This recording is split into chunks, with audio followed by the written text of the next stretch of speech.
It's FYF Sports. It's Lamont. We back. Another podcast episode, man. Just thought I'd come in today, man, with a very interesting topic that I came across.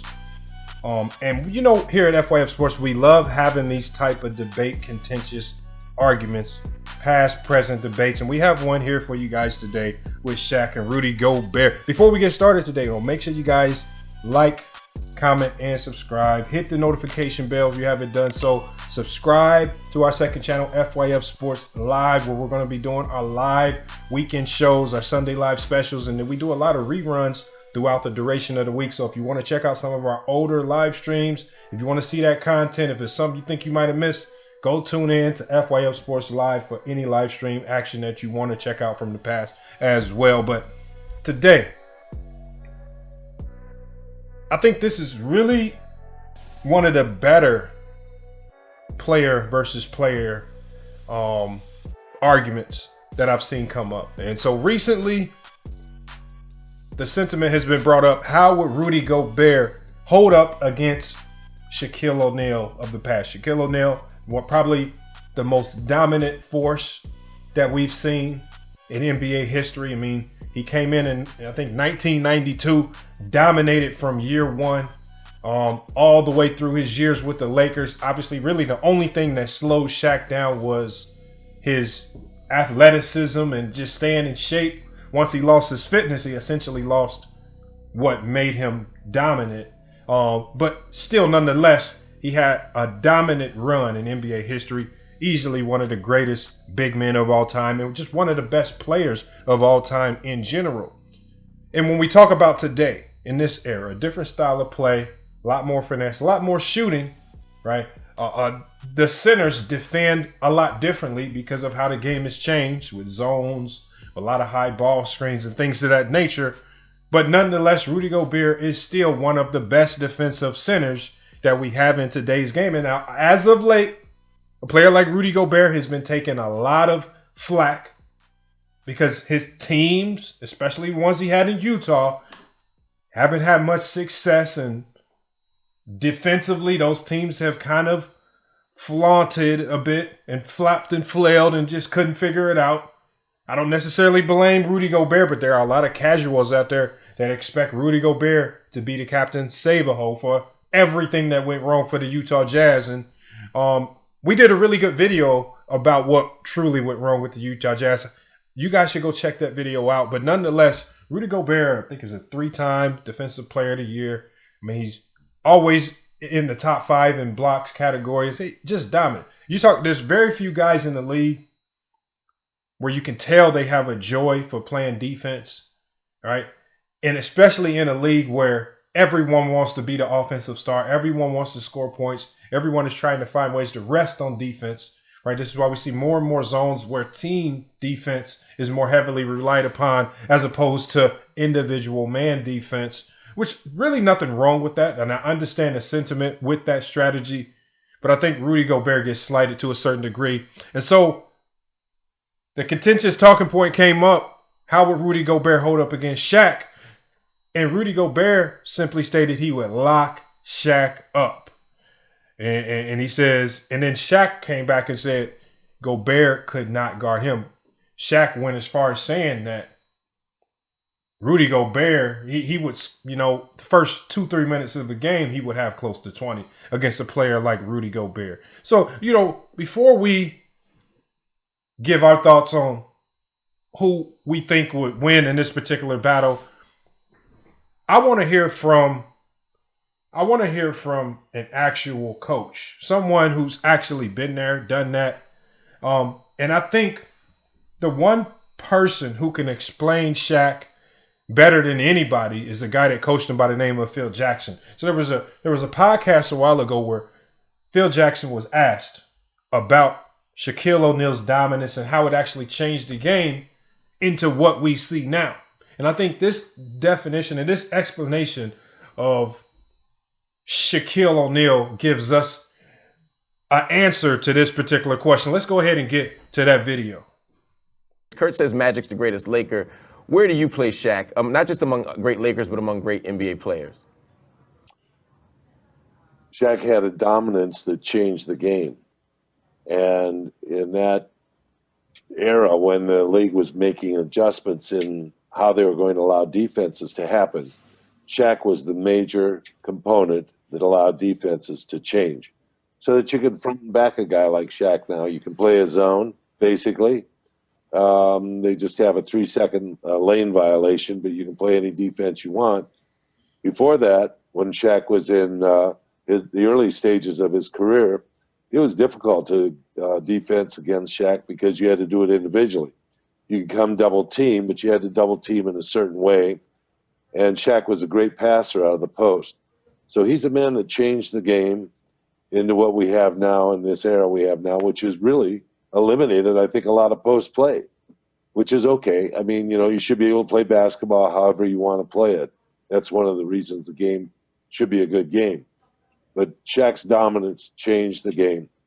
And when I looked at that opportunity to coach him, I was extremely excited because I'd never had a dominant center to coach in an offense that really had a system built around putting the ball in the post and really activating a center, allowing him to be the dominant playmaker in the game. If Shaq were to play today where there's only a few guys, with talent who play with their back to the basket, how do you think he'd do? Well, he'd do great. I think it would change how people play. I mean, right now everybody's playing screen roll with three-point shooters sitting out in the wings, in the corners. If you had a player like Shaq, it would still be he'd be putting the pressure on the defense to make them collapse, and he'd be the guy finding the players out in the corners or in the wings that are three-point shooters, and you wouldn't have to be playing as much screen roll. That's the way it would be going today. But I really think that they wouldn't allow him to get to the paint and to the basket like they did back in the 90s. So say if Shaq were playing on the Lakers right now, guys like Steve Nash and Jody Meeks would be wide open for threes and defenses would collapse and Kobe's job would be easier. Is that what I'm hearing? That's it. So why isn't that happening when Dwight Howard's standing there with his back to the basket at 7 feet tall? Well, Mike D'Antoni has a different style of coaching the game, and that's his priority, and that's the Laker management's choice as to how they want to, what kind of coach they want to have. Mike's very attached to screen roll with bigs rolling to the hoop and a stretch four popping for shots. And that's become his kind of calling card in the NBA. And it's been successful for him, but it doesn't really feature Dwight. And then we heard it right there. We just heard from Phil Jackson, 11-time NBA champion as a coach. To me, the best NBA coach of all time. He's had the opportunity to coach players like Michael Jordan, Scottie Pippen, Shaquille O'Neal, Kobe Bryant, and he's had an opportunity to win at a high level with all of these players as well. And I like the honesty in the tape that Phil Jackson had. He was honest. He was honest about the fact that in the 90s, the way the rules were set up,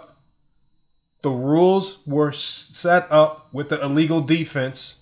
It allowed a dominant player like Shaquille O'Neal to thrive in a lot of one-on-one matchups, which overpowered players individually. If we're talking about just a one-on-one matchup. So, again, I don't want to make this argument with Rudy Gobert versus Shaq with the understanding that Rudy Gobert has zone help. I think if we're being fair, we're talking about how would Rudy Gobert fare against Shaq in the one-on-one situation. And after listening to what Phil Jackson said about Shaquille O'Neal's dominance in the one-on-one situations, and we're talking about sheer dominance even against players like Hakeem Olajuwon, David Robinson, Dikembe Mutombo.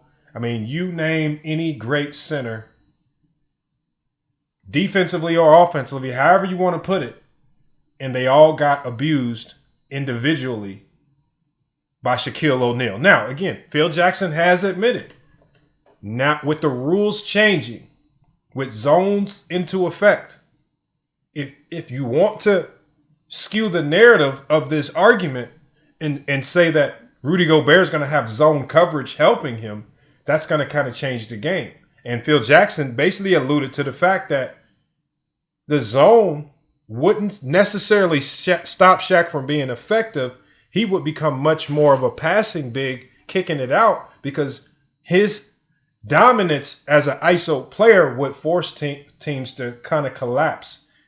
Phil Jackson said that this is one thing that I really never took note of. But Phil Jackson said Shaquille O'Neal was a great passer.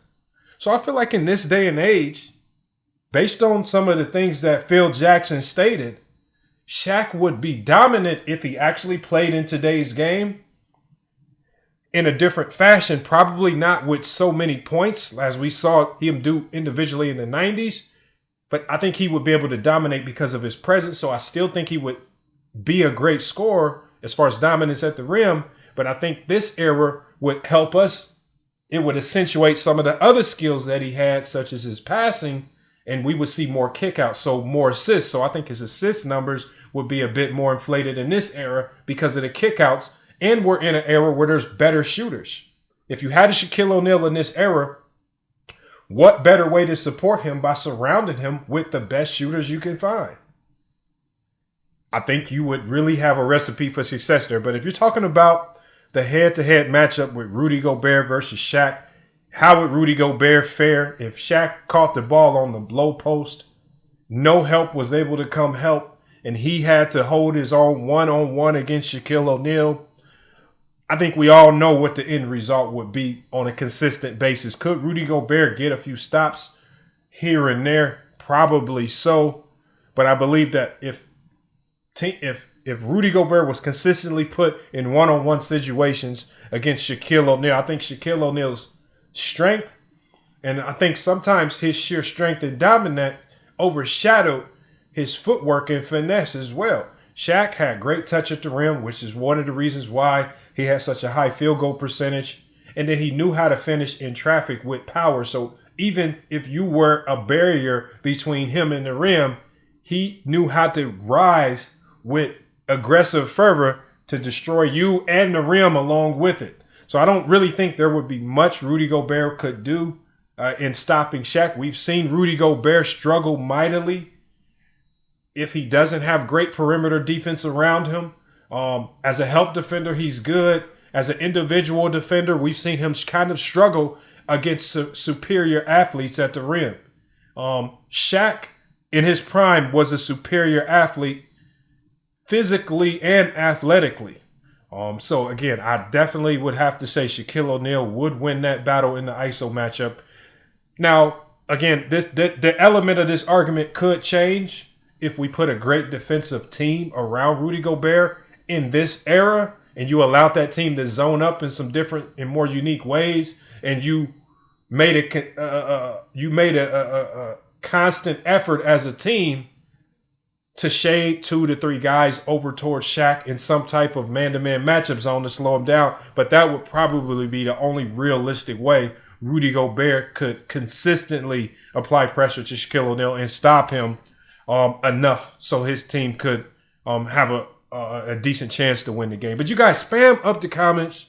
Let me know what you think about this argument right here. I love the debates, old versus new, old eras versus new eras.